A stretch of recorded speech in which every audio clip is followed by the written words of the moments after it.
I hope I pronounce your name right. Is it Magnum Pilhu or something like that? But I think you're right. It's a high possibility that my wife would have been rewarded less by the way the solicitors collated all the information they should have, and I will go through it in the future. But we wanted to go ahead with the case anyway because we wanted it, to be recorded, as a case file. That is why we wanted to go to court. We are quite aware, how the whole setup was and the way they planned it all, to trap us into a situation, that we had to accept the money. We were prepared to lose a great deal of money just to get it to court, and but as for threatening my wife, this person that we all agree to, she has problems with her memory, etc. But if it means losing our home, it means losing our home, and that it goes to expose the British legal system that the judges are so stupid that they can't read between the lines, and how pathetic our solicitors are today that they could set up all these things against the claimant. I think one of the things my grandmother taught me is that if you give bad people enough a rope, they will eventually hang themselves. It is an extremely long story, the whole case. We of course, the solicitors that was employed by a big corporate, were probably some of the most vicious and ruthless in the world, and learned some of the worst tricks in the books that was thrown at us. What we will do is we will publish and teach all solicitors these tricks. Let the bad solicitors use them. So eventually it will flood the market, with this corrupted behavior. And I think that is the only way we could educate the society who sit back and say, well, never happened to me, because there's innocent good solicitors that don't use it, but there's a lot of good solicitors that would be tempted, to the abilities of this powerful, cunning lot that knows all the dirty tricks in the book. So what we will do is I will go from the very beginning and teach the bad solicitors how to use these weapons of theirs, so they will learn all their bad ways and flood the market with it. That's the only way we can deal with the system, because trying to take on all these solicitors on my own, barristers and judges, it's a lost battle. So what I have to do is what my grandmother taught: give them loads and loads and loads of ropes, so they will eventually hang themselves. We are quite aware the way the case was engineered and put together. The money that was offered was probably designed to fit that particular jigsaw, but the main thing what we wanted was the case files, to know, and to how this solicitor put this case together, and what lies was being told, and or insufficient evidence were gathered, and basically that's what we wanted. We wanted it to be in case files, and if we didn't go to court, it would never be in case files, and all what the solicitor would present us would be a load of rubbish anyway. So that's why we were willing to lose a lot of money just to have it on case files. But they were so determined not to. They would do anything to prevent it from getting to court, on the excuse, which was quite correct, that the court might not give us the amount of money that's been offered. But of course, if you design, a certain size apple, You're not going to get a bigger apple for it because you designed that apple to be only a certain size, and of course that's true, but we what we want is to take a look at that apple, and the only way we can take a look at that apple is to go to court, and see what this great, you know, solicitor has managed to accumulate in the interest of a head injury person.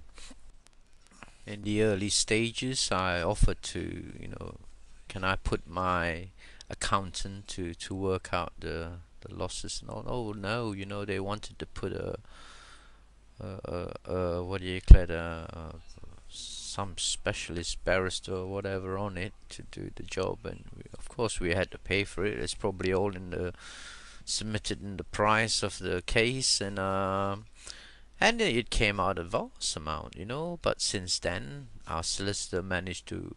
This is another education for solicitors to do. You can, get a, you know, expert QC or whatever to that specialize in accounts to do a big account of, of whatever the real amount should be, and then when after he's done it, he questions us and questions us and keep whittling and whittling the money away till he comes out to the bare minimum he could whittle it down to. I would publish all. I've got it all in writing. So but I wanted to have a look at his apple, what he's created, and he's come out to the sum he has. To me, like, it is, so pathetic. It's just beyond belief. This person is extremely sick, and God help his wife and his children in the future, because if he has so little respect for human life and other people, when he turned against his own family, God help them. Well, of course, eventually you can create the apple to the size you agreed with the defendant said the apple should be. You get a good golden handshake for being a good boy, and then and if the claimant is still not willing to go along with you, there's always the judge. You can find a judge that can't tell an expert witness is totally blind to the sort of expert witness they should have, and don't have to be a psychiatrist. Don't have to don't have to get instructions from the right people. He just does as he's told, and it still doesn't have to go to court. Where he can get a court-appointed solicitor to take over. So it just shows you that these people have extremely strong powers and control, right up to the judge. Probably the judge that is seen to this case is not a high court judge, which I felt this case should have gone to high court. But that alone tells you, two people nearly died, and it hasn't even got to the high court. That is what they think of our lives, that we have to go and, be nasty, to demand this society that, two people nearly died, and he doesn't even deserve to go to the high courts. What do we have to do to get this case to the high courts? Do we have to go out there and break every law in the book to get this case eventually heard in the high court?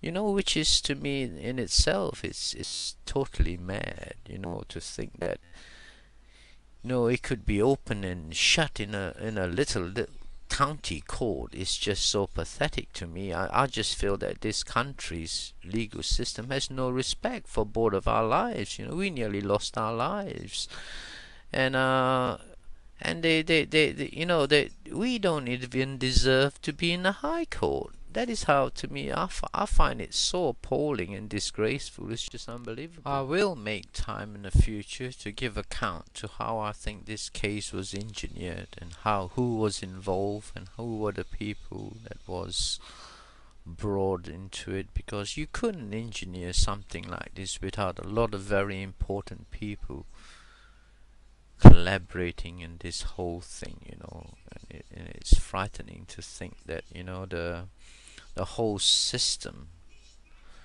is not operated in a just way. It's operated in an extremely corrupted way, to the interests of huge companies that feel that they could, they are like gods basically. They can determine, they are quite willing to lie and do everything possible to earn the vast income they do. And like it's like the saying goes, you kill one person or two persons, you're in for murder, but you kill 1,000 people, you're a hero. And that's how the system seems to be, worked on. They get the higher amount and the most cruel they are and the most evil they are, they get these huge wages for being these people. And that is the mentality. I don't care about these people, they're already destroyed, but I think, with some wonderful families send their children to be a solicitor and whatnot, and they will be dragged into this situation before they know where they are. They have become the devil himself, for money, and that's the sickening part of it that I will always fight against. These people want to be evil. Good luck to them.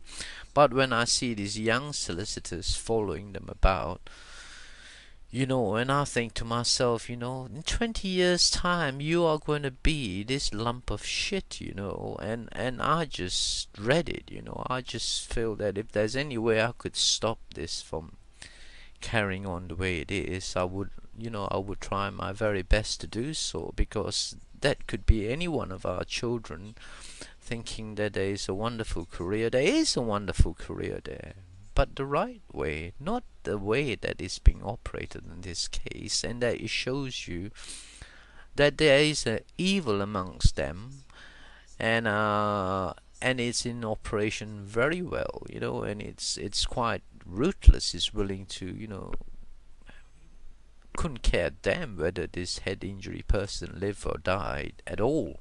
Believe me, they couldn't care whether my wife died or not, because from the very first solicitor took her case on, he never saw her for a year. For all you know, she could be dying, But there again, it tells you something else. A consultant somewhere was involved. They were getting message from the consultant that was involved in her care, was in telling them that she's not going to die. You can get away with it. Just hold back and let's see what happens. And we can play that game. So that tells you all the time there's other people involved in it from the very minute she landed in hospital. All along there was other higher people in higher positions collaborating with these people. So, they were willing to take massive risks. They were willing for her to be crippled for life and all. But as long as she didn't die, and this is the mentality within this hierarchy that operate on this high level for big corporates, and that is the terrifying part of it. I have a question. Why is it in my industry and many other industries, when we do a job for the insurance, is paid directly to the claimant, except solicitors? Why is not only they're paid their money, they take the claimant's money and all and hang on to it for 1 year. I'm not 1 year, I mean a month, 4 weeks. It's, to me, doesn't it smell of something nasty? Is there some sort of collaboration within the whole legal framework, where it encourages these people to be corrupted because their wages are guaranteed no matter what? The insurance company drop all the money into their hands. Why is it that in my industries, in the building business, that you never pay us, the builders, is always paid to the claimant? That's where the money should go, to the claimant. Why does it go to the solicitors? This is what I like to know. Could the Prime Minister answer that? Could the law lords answer that for me?